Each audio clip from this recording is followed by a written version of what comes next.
자, 오늘은 호러스 그랜트 언더우드 목사님 선교사님의 두 번째 시간인데요. 연세대학교 초대 총장 용재 백낙준 박사님을 잘 아실 거예요. 백낙준 박사님 또 그분은 또 목사님이기도 하셨어요.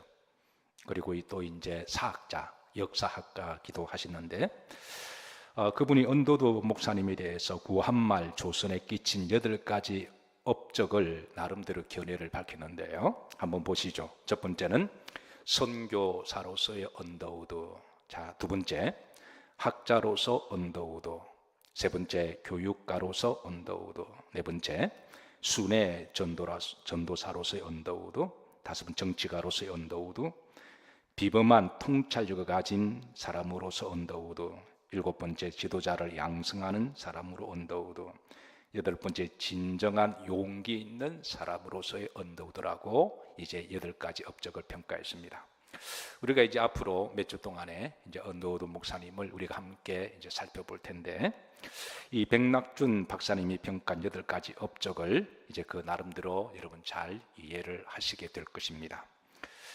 자, 우리는 지난번에 언더우드 목사님에 대해서 이제 첫 번째 한국의 최초의 장로교 선교사라는 제목으로 함께 살폈는데요. 오늘은 두 번째 이제 여러분 우리나라의 세문안 교회를 아시죠? 예, 세문안 교회를 창립하신 분이 바로 언더우드 목사님이십니다. 자, 사실 언더우드 목사님이 조선에 오신 가장 큰 목적은 그건 단연 복음을 위해서 오신 거죠. 선교를 위해서 오셨습니다. 그리고 이 복음을 전하기 위해서 가장 필요한 영적인 플랫폼은 단연 그것은 교회죠. 항상 복음은 교회를 통해서 이제 전파되기 때문에, 그래서 그런 조선에 도착을 하면서 늘 기도하기를 이 조선의 땅에 하나님의 교회, 주님의 피로 값주고 세우신 교회가 세워지기를 간절히 기도했습니다. 그러나 당시만 하더라도 고종의 세국 정책과 조종의 이제 대신들로 인해서 조선 땅의 신앙의 자유가 허락되지 않았어요. 그래서 언더우드 목사님이 조선에 온 지 2년 5개월이 되었을 때에 이제 그 꿈에 그리던 교회가 세워지는데요. 그때가 바로 1887년 9월 27일 바로 이제 교회가 세워집니다. 물론 이제 처음에 교회가 세워질 때는 교회 이름이 세문안 교회가 아니라 정동 예배당이라고 그렇게 지어졌습니다. 왜냐하면 이제 언더우드 목사님의 사저가 이제 정동에 있기 때문에, 우리 또 정동 감리교회가 있었죠. 그래서 아펜젤러 목사님도 정동에 집이 있어서, 그래서 당시에 조선에 온 선교사는 워낙 헌신적으로, 그리고 이제 많이 선교도 하시고, 또 이제 서구 문명도 이렇게 많이 소개도 하고, 또 이렇게 문명을 가르치고, 워낙 이제 많은 선교 활동을 하니까 이제 조선의 정부라든가 고종도 이제 그 공을 인정해서 신앙의 자유는 허락할 수 없지만 이제 당신들이 사는 선교사들이 사는 집에서는 이제 종교 활동으로 할 수 있다라고 그렇게 허용을 했기 때문에, 그래서 처음에 이제 정동 감리교회나 장로교 정동 예배당은 이제 선교사님들의 그 집에서 그렇게 시작되는데요. 사실 여러분 아시는 분은 아실 겁니다만은 구한말 때 사실 조선은 무당의 나라였습니다. 그리고 그 무당의 영에 흠뻑 취해서 무당의 말을 듣고 밤마다 이 굿을 벌렸던 대표적인 사람이 고종과 명성황후였어요. 그러니까 무당 말을 듣고 정치를 한 사람들인데요. 그러니까 영적으로 고종을 비롯한 이 조선의 대신들은 이제 복음에 대해서 공식적으로 반대했던 것이죠. 그러나 워낙 선교사님들의 헌신적인 그 선교와 가르침을 통해서 그 공을 인정하는 차원에서 이제 사저에서는 예배를 드릴 수 있다라고 허용을 했는데요. 자, 이것이 바로 이제 세문안 교회의 시초라고 말할 수가 있는데요. 지금의 세문안 교회 한번 보시죠. 얼마나 많이 성장했고 얼마나 세계적인 교회로 유용으로 그렇게 정말 세워졌는지. 자, 이 교회가 바로 세문안 교회입니다. 참 자랑스럽죠? 참 훌륭한 교회고, 그래서 세문안 교회를 이제 흔히 말하기를 이제 장로교회의 마들 철치라고 모교회라고 그렇게 부릅니다. 장로교회에서 첫 번째 교회, 어머니 교회 그렇게 부르는데요. 비록 교단은 달라도 우리나라의 세문안 장로교회는 실로 한국교회의 자랑이요 축복인 줄로 믿습니다. 자, 은도도 목사님이 이제 이 세문안 교회 전신 정동 예배당을 세운 역사적 배경은 이렇습니다. 1887년 9월 27일 정동 사저에 있는 집에서 예배를 드리는데요. 한번 여러분 처음에 예배 드렸던 그 예배 주소를 한번 보시죠. 자, 이것이 바로 이제 당시 은도도 목사님이 머물렀던 정동에 있는 사저인데요. 9월 27일 날 여기 이제 14명의 조스님과 함께 하나님 앞에 이제 예배를 드리는데 이때의 이제 이름을 정동 예배당이라고 그렇게 불렀어요. 자, 이 정동 예배당에는 14명의 조선인들이 예배를 드리는데 이때 은도도 목사님이 첫 번째 조선의 땅에 교회를 세우시고 말씀을 전할 때 본문 말씀이 갈라디아서 2장 20절입니다.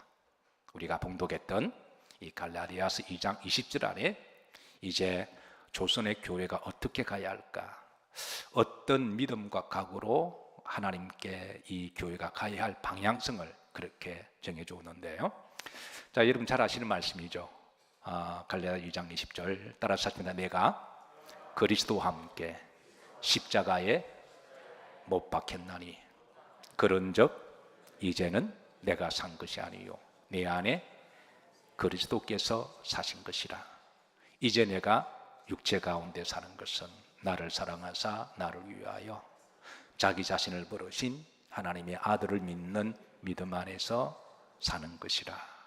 이 말씀에 은도도 목사님은 4가지의 이제 영적 레슨을 전합니다. 첫 번째는 예수 그리스도께서 이 땅에 오신 목적과 그분의 삶은 십자가의 삶이었다. 아멘인가요? 예수님은 십자가를 지러 오신 거죠. 예수님의 삶은 십자가의 삶이었다. 두 번째, 자기가 목사가 되고 그리고 조선에 온 것도 이 믿음으로, 이 정신으로, 이 신앙으로 조선에 왔다. 사실 은도도 목사님 집안 대단한 집안입니다. 지금으로 말하면 그 대기업 집안이에요. 여러분 타자기 가운데 은도도 타자기 아시나요?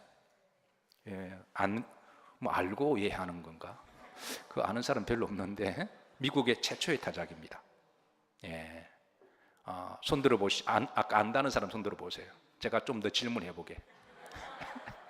우리 방송실 지금 은도도 타자기 한번 쳐보세요. 그 이렇게 화면 한번 좀 띄워주세요. 제가 지금 갑자기 생각나서 하는 말이어서, 원래 그 집안이 과학자 집안이고 그 화학자 집안이고, 그래서 이제 은도도 목사님에게 형제들이 있거든요. 그 아버지의 사업을 물려받아서 사업 운영을 크게 잘했던 집안입니다. 그러니까 집안으로 말하면 대단한 집안이고, 지금으로 말하면 뭐 큰 대기업까지는 아니더라도 미국에 잘 나가는 그런 기업이었어요. 미국의 은도도 타자기를 처음으로 개발한 분이시거든요. 그 가문이거든요. 그래서 은도도 목사님이 우리나라에 오실 때 가지고 왔던 이제 가방 하나하고 물건 하나가 은도도 타자기입니다. 이게 이제 위에 보면 은도도라고 적혀 있죠, 그죠? 은도도 가문의 타자기예요. 그러니까 개인적으로 얼마든지 아버지의 사업을 물려받아서 호유할 수, 또 은도도 목사님은 학자거든요. 학자고 똑똑하신 분입니다. 여러분 당시에 19세기에 미국에서도 대학 나온 사람 드물었어요. 근데 그 당시에 이제 대학도 나오고 또 의술도 1년 공부했잖아요. 거의 뭐 의료인 정도 수준으로 그렇게 그런 사람이 조선에 온 것은 정말 십자가의 마음으로 이 땅에 오셨고, 주님이 조선을 사랑하셔서 우리 조선의 땅에 이렇게 탁월하고 훌륭한 분을 하나님이 보내주신 줄로 믿습니다. 언제 기회가 되면 왜 조선의 기독교와 한국의 기독교, 일본의 기독교가 이렇게 차이가 나는가? 일본 우리보다 먼저 복음이 먼저 들어왔거든요. 그런데 여러분 일본의 기독교는 거의 지금 그렇게 된 상태잖아요. 그런데 한국의 기독교는 왜 이렇게 성장하고 이렇게 발전하게 되었는가? 우리가 이 부분도 제가 한번 기회가 되면 함께 나눌 거예요. 많은 사람들이 궁금해하더라고요. 그래서 그 부분을 이제 제가 시간 되면 함께 좀 나눌 텐데, 그래서 언더도 목사님이 우리나라에 오셨을 때에 이제 십자가 지는 마음이 없다면 이게 오실 이유가 없는 거죠. 따라서 이제 십자가가 답이다. 우리나라가 십자가 때문에 복받은 거예요. 언더도 목사님이 첫 번째 조선의 땅에 교회를 세우실 때 전한 말씀, 자기의 신앙 고백이었습니다. 예수님이 십자가 지셨고 이 땅에 오셨고 자기도 십자가를 지는 마음으로 조선에 왔고, 그리고 세 번째 레슨이 조선 땅에 주님의 교회가 세우셨으니 앞으로 조선 교회가 가야 할 길은, 미션은, 방향성 어딘가? 그건 바로 십자가의 길이라는 거예요. 여러분, 한국 조선의 교회는 그렇게 시작되었습니다. 일본의 기독교는요, 시작할 때에 상당히 기복적인 게 많았어요. 일본의 그런 우상 숭배, 그런 습성이, 일본의 토속 신앙이 그런 기복적인 게 많았거든요. 근데 한국의 기독교는 처음에는 십자가의 신앙이었습니다. 이게 1980년대에 이게 다수 이제 기독교가 제가 순복음 교단이라고 말하지는 않겠습니다. 어느 교단에 지나치 너무 강조되는 바람에 신앙이 약간 그런 쪽으로 기복적으로 이루는데, 조선 땅에 처음 왔던 복음은 기복이 아니라 이제 십자가의 믿음이었어요. 교회가 가야 할 길은 바로 십자가의 길임을 설교를 했고, 네 번째가 바로, 그게 이제 몇 명 예배 드렸다고요? 첫 창립 멤버가 몇 명이라고요? 14명을 드렸습니다. 그 14명에게 이제 한국의 교회가 세워졌다고 하는 놀라운 영적 의미를 부여하면서 14명에게 십자가의 길을 권면했습니다. 그래서 한국교회가 그 십자가를 가지고 시작했습니다. 그래서 하나님이 축복하셔서 오늘 제가 낮에 설교했지만 우리는 십자가 때문에 사는 거죠. 한국교회가 이렇게 부흥하게 된 것도 우리가 영적으로 원인을 파고 들어가면 일본하고 다른 점이 시작전부터 그렇게 달랐던 거예요. 자, 십자가 없이는 올 수 없었던 땅, 십자가 없이는 감당할 수 없었던 복음, 십자가 없이는 섬길 수 없었던 사역, 십자가 없이는 결축할 수 없었던 그 믿음, 바로 그 믿음이 주님의 피로 값주고 세우신 교회를 조선 땅에 세우게 하셨습니다. 자, 세문안교회가 처음으로 창립할 때 창립 멤버가 14명이라 그랬습니다. 참으로 놀라운 것은 이 14명의 창립 멤버 중에 한 사람이 13명을 다 전도했는데요, 그 한 사람이 바로 서상윤 씨라고 하는 사람입니다. 사진 한번 보시죠. 이 한 분이 이제 13명을 전도했는데요, 또 다음에 기회가 되면 이분만 특집으로 놓고 우리가 한번 살펴볼 거예요. 조선 사람이 조선의 교회를 처음으로 세운 사람이 바로 이분이거든요. 그래서 어쨌든 이분에 대해서도 우리가 참으로 배울 레슨이 많아서, 자, 그래서 서상윤 씨를 하나님이 예비하신 한국의 바나바와 같은 사람이다 라고 평가하기도 하고요, 이거는 저의 평가입니다. 그리고 그를 일컬어 한국인 선교사의 아버지다, 그렇게 평가하기도 합니다. 자, 그는 한평생 복음의 소중함을 깨닫고 평생 복음을 전하는 평신도로 그렇게 헌신을 해요. 한평생 하늘 날아갈 때까지 이제 평신도 전도자로서 헌신하는데, 그래서 단연 정동 예배당 세문안 교회의 창립 예배 때 가장 중요한 두 사람이 있다면, 한 분은 언더도 목사님이시고 다른 한 분은 서상윤 씨입니다. 언더도 목사님은 세문안 교회의 시줄이라고 한다면 한국인 서상윤 씨는 낫줄이라고 말할 수가 있습니다. 마치 서상윤 씨는 교회라고 하는 그 배틀의 그 시줄 위에, 그리고 이제 마치 그 위에 한 올 한 올 실을 짜나가면서 옷을 만들어 가듯이 세문안 교회의 성도들은 전도가 되고 그렇게 놀랍도록 부흥을 하는데요, 여러분, 이 세문안 교회가 난 위대한 인물들이 많이 있습니다. 여러분 잘 아시는 도산하면 누가 떠오르죠?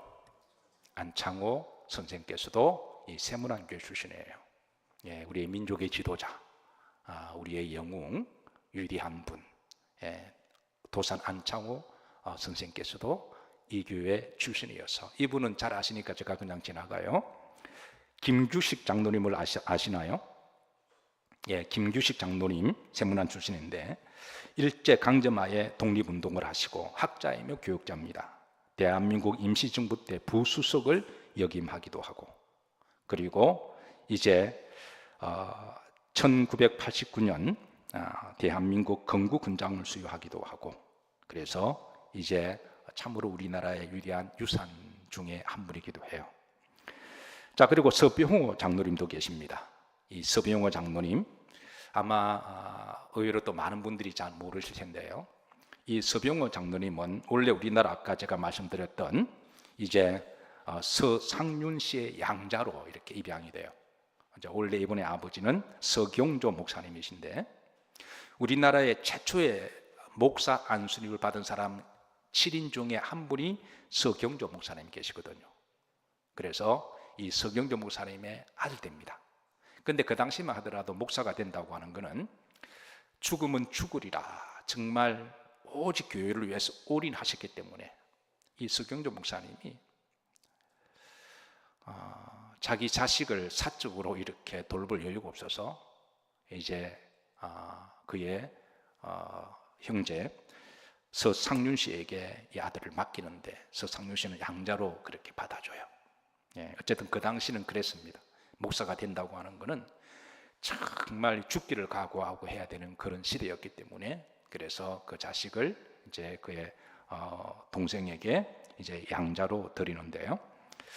자, 이 아이가 이제 나중에 우리나라의 최초의 유아 세례를 받는 1호로 등록이 됩니다. 언더도 목사님 밑에서 이렇게 신앙생활을 하면서, 그리고 이제 이 아이가 자라서 지금의 연세대학교 전신인 경신학교를 졸업하고, 그러고 나서 이제 교육자의 길을 걷습니다. 독립운동을 했고요. 그리고 탄압이 극심할 때 상하이 임시정부에 가서 독립운동을 이어가고 임시정부 때 내무부 장관을 역임하기도 합니다. 그리고 독립이 되었을 때 1947년 대한민국에 들어와서 대한민국의 발전을 위해서 여러 곳에 헌신하셨는데요. 그리고 이제 세문안 교회에서 또 교회를 열심히 섬기시고 장로님으로, 그리고 주신 사명을 잘 감당합니다. 사실 민족의 지도자를 배출한 걸출한 인물들의 공로를 따지면 사실 아펜셀러 목사님이 세우신 대제학당이 훨씬 더 인물이 많기는 하지만 그러나 세문안 교회도 많은 인물들을 배출했어요. 자, 한 가지 저는 세문안 교회를 생각할 때마다 늘 좀 마음이 좀 찜찜하고 아쉬운 게 있습니다. 제가 교단이 달라서 그런 건 아니고 1924년입니다. 세문안 교회에서 소위 이제 한국교회 연합운동을 했는데, 그게 이제 그래서 창간된 연합운동이 여러분 아시는 분 중 계시나요? NCCK라고 하는 연합 교회 조직이 세문안 교회에서 발족을 했습니다. 여러분 NCCK 들어본 분 계시나요? 한국에 있는 교회 연합운동인데요. 자, 교회가 연합된다고 하는 건 좋은 거잖아요, 그죠? 연합된다고 하는 건 좋은 것인데, 문제는 이게 진짜 세월이 좀 지나면서 그 근본의 신앙에 벗어나서 이제 세 가지 문제로 조금 이게 문제가 됩니다. 첫 번째, 종교다원주의를 지지하게 돼요. NCCK가. 그러니까 처음에 시작된 이 NCCK의 정신은 한국에 이제 교단들이 많으니까 교회끼리 서로 이렇게 다투거나 갈등하지 말고 우리가 교회가 연합하자. 그래서 내셔널, 그래서 철치, 그래서 한국 교회가 이제 민족 우리나라 교회로 우리가 서로 하나가 되자, 이렇게 해서 시작했는데, 이게 세월이 지나면서 한국 교회 연합 운동을 넘어서 다른 종교도 연합하자라고 하면서 이제 이게 문제는 이제 다른 종교도 구원이 있을 수 있다라는 여지를 남겨두었어요. 두 번째는 너무 좌익적으로 거의 공산주의 쪽으로 너무 많이 치우쳐 버렸어요. 그래서 일종의 이제 그런 공산주의자들이 한국에 침투할 때 NCCK라는 이름을 통해서 많이 침투를 합니다. 세 번째는 동성연애를 지지하는 쪽으로 이미 천명을 해버렸습니다. 동성연애를 지지하는 목사를 불러다가 인권상을 주기도 하고요. 그래서 이런 점을 생각하면 참 마음이 아프기는 해요. 원래 정신에 벗어나서 이런 모습으로 나아가는 모습을 보고 하루빨리 이제 원래 그런 복음으로 돌아왔으면 좋겠다 생각하는데요. 근데 여러분 잘 알다시피 WCC도 그렇잖아요. 원래 WCC도 월드 철치라고 하는 세계 연합 교회 모임이잖아요. 예. 세계 연합 교회 1948년도에 WCC가 세워지는데요. 2차 세계대전을 마치고 난 다음에 전 세계 교회가 많이 흩어져 있으니까 우리가 교회가 서로 연합하자, 참 좋은 취지로 시작되었습니다. 그런데 이 WCC가 세월이 좀 지나면서 이게 또 종교 다원주로 나갑니다. 종교 다원주로 나가면서 다른 종교도 우리가 연합해서 종교적 하나가 되자. 뭐 그것까지 괜찮아요. 우리가 여러분 뭐 다른 종교를 다닌다고 해서 밥도 같이 먹을 수 있고요, 운동도 같이 할 수도 있고, 또 우리가 구제도 같이 하고 또 청소도 할 수 있고 얼마든지 할 수 있잖아요. 근데 문제는 WCC가 처음에는 교회 연합운동을 시작했는데 이거를 이제 다른 종교도 들어와서 같이 우리가 종교 연합하자 하면서 우리 기독교에서 절대 양보할 수 없는 핵심 진리 가치가 있습니다. 도저히 우리 기독교만 가지고 있는 핵심 진리가, 첫 번째가 하나님은 한 분이시죠. 아멘입니까? 십계명에 나 위에 다른 신을 우상 숭배하지 말라 그랬잖아요. 이거는 아무리 다른 종교와 함께 가더라도 이거는 같이 공유할 수 없는 거예요. 여러분, 하나님하고 무당하고 같은가요? 입에도 담기도 망령된 말이죠, 그죠? 예. 그리고 또 핵심 가치가 또 뭐가 있나요? 우리의 구원은 오직 예수 그리스도를 통해서 구원받는 거잖아요. 다른 길은 없나니, 다른 이름을 주신 일이 없나니, 오직 그리스도 외에는 구원받을 이름이 없다. 아멘인가요? 그것 때문에 십자가에 죽으신 거잖아요. 그게 아니라면 주님 십자가에 죽으실 이유가 없는 거죠. 그리고 또 핵심 가치가 뭐가, 여러분 생각할 때 핵심 가치가 뭐가 있나요? 하나님의 말씀은 절대 진리다. 이것도 핵심 가치죠. 그리고 또 핵심 가치가 뭐가 있나요? 부활. 그리고 또 뭐가 있나요? 천국. 그러니까 이런 것들은 우리가 지켜야 될 우리의 진리고 본질이잖아요. 그래서 우리가 이런 것을 하는 게 우리가 하나님께 예배드리는 거잖아요. 우리가 예배드리는 목적이 하나님께 예배드리고 우리의 구원자 되신 주님께 예배하고, 그리고 우리가 천국의 소망을 가지고 우리가 성도로 살아가는 게 우리의 신앙 고백이 예배잖아요. 근데 WCC나 NCC나 WEA가 종교 통합을 하는 예배 안에 다른 종교를 끌어들여 버린 거예요. 그래서 하나님께 예배 드리면서 무당들도 같이 와서 진원제를 하고 다른 잡종교도 와가지고 거기서 예배 드리고, 그러면서 이 예배가 완전히 이상한 예배가, 그건 선을 넘은 거죠. 예.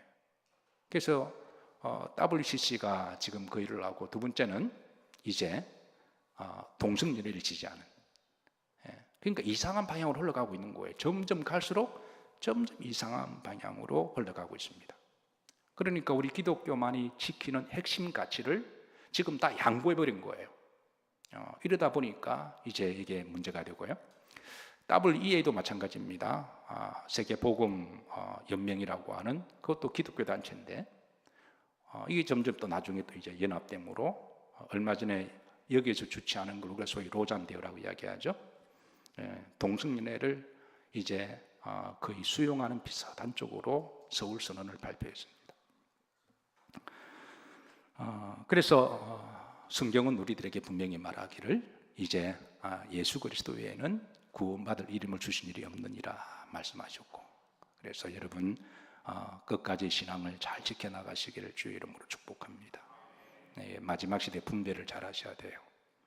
저는 이 세문안교회가 그래서 마음이 좀 아파요. 이렇게 역사와 전통이 있는 참 좋은 교회, 정말 훌륭한 시절로 낫줄로 시작된 교회가 마지막 시대에 이렇게 좀 다른 복음에도 구원이 있다라고 하는, 다른 복음을 전하는 이런 모습에 대해서 상당히 안타까움이 있습니다만은 앞으로 우리가 더욱더 이제 기도해야 될 줄로 믿으시기를 주의 이름으로 축복합니다.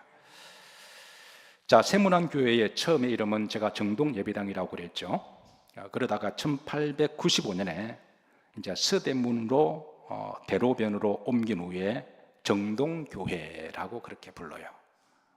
1895년에 그렇게 이제 이름을 부르다가 1907년에 현재 위치로 이전하면서 세문안교회로 그렇게 이름이 바뀝니다. 세문안교회는 창립 1년 만에 교인수가 50명으로 늘어났는데요. 그리고 50명 중에 이제 그의 성탄절 11명이 세례를 받습니다. 그때 언더도 목사님은 미국의 선교부에 다음과 같은 편지를 썼는데요. 그게 역사적 사료로 기록이 남아 있습니다. 자, 그때 이렇습니다. 우리 예배당은 차고 넘칩니다. 그래서 한 발자국도 내디딜 틈이 없습니다. 50명이 넘는 이들은 심령과 영혼의 가로질러 흐르는 감격과 진실로 다 함께 소리 높여 절거의 주를 찬양하고 있습니다. 그러니까 한 발자국도 내디딜 틈이 없다는 것은 이제 그 사저가 그 방이 좁으니까 50명이 꽉 들어차면 정말 꽉 찬 것에 대한 그런 표현이죠. 창립 2주년 때에 세문안교회가 주일학교를 시작합니다. 그 주일학교를 시작하는데 이때 주일학교 학생 수가 43명이었습니다. 3년 차는 교인의 수가 263명으로 늘어납니다. 그러니까 급속도로 성장한 거예요. 지금은 세문안 교인의 수가 교직수가 12,000명이라고 되어 있는데요. 자, 세문안 교회의 입구에 그를 기념하는 기념비가 있습니다. 아마 그 교회를 어떤 이유 때문에 가신 분도 계시겠지만 한번 보시죠. 들어간 입구에 보면 이제 세문안 교회 입구에 이제 왼쪽입니다. 여기에 한자로 되어 있는데요. 자, 박사 원두우 기념비라고 되어 있습니다. 그러니까 언더도 목사님의 한국 이름이 원두라고 말씀드렸죠. 언더도 목사님이 조선에 온 지 7년 만에 1892년에 되었을 때 안식년으로 미국으로 갑니다. 그래서 미국의 여러 곳을 다니면서 조선의 선교 보고를 하는데요. 여기에서 조선은 어디에 있는지, 당시만 하더라도 조선이 어디에 붙은지 모르는 사람이 태반이었거든요. 그런데 조선은 어느 곳에 있는지, 두 번째, 조선은 어떤 나라인지, 아직까지도 복음을 알지 못하는 사람이 천만 있다라고 그렇게 피를 토하면서 조선을 알리고, 조선 사람은 어떤 사람인지, 사람들이 참 착한데 정치인들만 잘 만나면 무한한 발전 가능성이 있는 나라고, 조선 사람은 어떤 사람인지. 그리고 문제는, 가장 큰 거는 하나님이 조선을 사랑하시는데, 그래서 조선의 선교사가 오기만 하면 놀라운 역사가 일어나실 거다. 따라서 하나님은 조선을 사랑하신다. 이거를 역설한 거예요. 하나님은 조선을 사랑하시는데, 여러분들 중에 조선에 오셔서 선교하시면 하나님이 기뻐하시고 놀라운 역사가 나타날 것입니다 라고 가는 곳마다 선교 보고를 해요. 그래서 이 언더도 목사님을 통하여 많은 선교사들이 조선에 들어와요. 그래서 언더도 목사님을 서양의 조선의 선교사의 아버지라고 그렇게 불립니다. 언더도 목사님 한 사람으로 말미암아 많은 선교사님이 들어오는데, 그 중에 대표적으로 조선에 오셔서 놀라운 헌신하셨던 분, 첫 번째 올리버 에빈슨이 있습니다. 자, 올리버 에빈슨은 제가 이미 지난번에 말씀드렸기 때문에 제가 더 이상 말씀드리지 않습니다. 기억나시죠? 다 잊어버리셨나요? 그럼 제가 다음에 다시 한 번 더 하고요. 우리나라 제중원의 4대 원장으로 오신 분이죠. 그분이 원장으로 계실 때 제중원이 세브란스 병원으로 도약하게 되고, 지금의 의료 한국이 있게 했던 그 시줄 같은 분입니다. 정말 훌륭한 분이에요. 높은 학식과 그리고 인격과 영성과 잘 조화된 이분이 지금 오늘의 한국에 이제 의료 선교의 길을 열었던 훌륭한 분입니다.